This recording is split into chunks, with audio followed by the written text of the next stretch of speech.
Solinco has been known for their premier tennis string, specifically the polys, like the flagship Solinco Hyper G.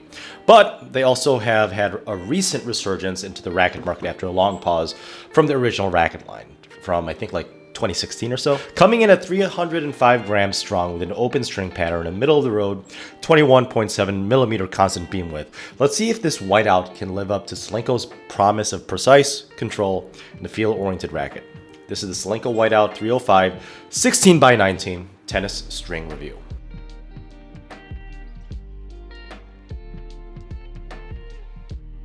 And don't forget to hit like, subscribe, and that notification bell for more original tennis content. After stringing this up, I did notice that the 16x19 string pattern was a bit more open, at least visually, compared to the other 16x19 98 square inch rackets I've strung in the past. Let me know down in the comment section below if you think I'm just crazy or if I'm actually onto something.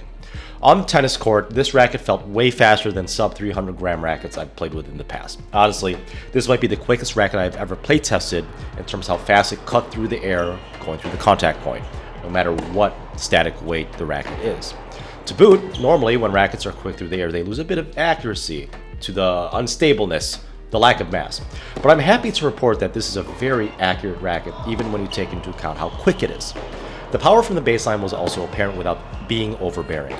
I loved the depth I got from this racket, and I also appreciated my ground strokes never felt like they were sailing long for no reason.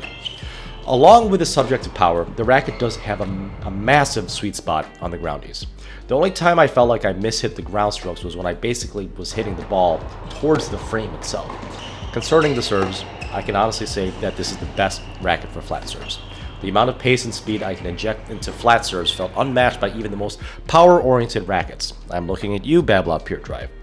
The flat serves were able to hit corners without sacrificing accuracy or precision.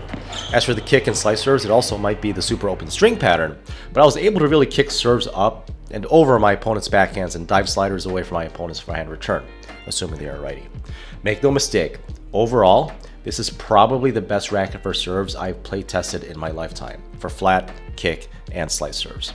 Now, this is not a perfect racket, so let's talk about the cons after today's sponsor. Me. Come join me on Twitch where I'll be playing World of Warcraft Final Fantasy Remake, yes, it's on PC now, and Baldur's Gate 3 on a regular basis. So follow me on twitch.tv/MarkSanset and come hang out.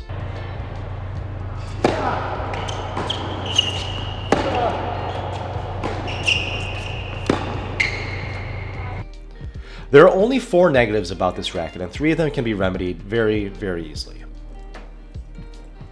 Gotta stay hydrated. Stay thirsty, my friends.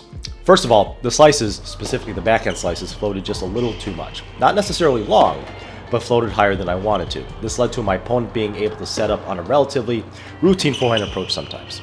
I didn't feel like this racket knifed the backhand slices like some other player-oriented rackets. Second, the non-reaction volleys felt unstable. When I had time to step in and punch a forehand or backhand volley, the racket was so quick that I actually got ahead of the ball way quicker than I wanted. This led to my step-in volleys to dump into the net when I had time to step in. Reaction volley felt great because I was more worried about getting my racket on the ball rather than going to the contact point. Overall, this racket could definitely use more weight, probably towards the handle for the first 2 negatives. And lastly, this racket is very, very string sensitive. I play tested this racket with both the Solinco Hyper G 16 and 16L gauges, and they felt completely different. Specifically, the thicker gauge felt like an absolute brick without power in relativity, and both were strung at 50 pounds. However, after replacing the original butt cap with the Solinco 10G butt cap, which is actually pretty cool, the first 3 negatives went away. Now it is my racket of choice.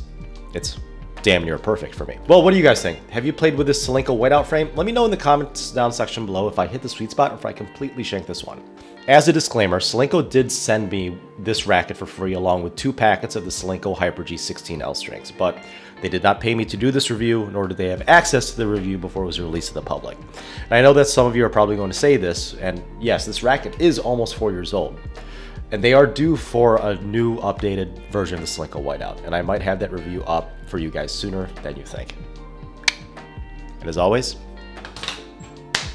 happy hitting.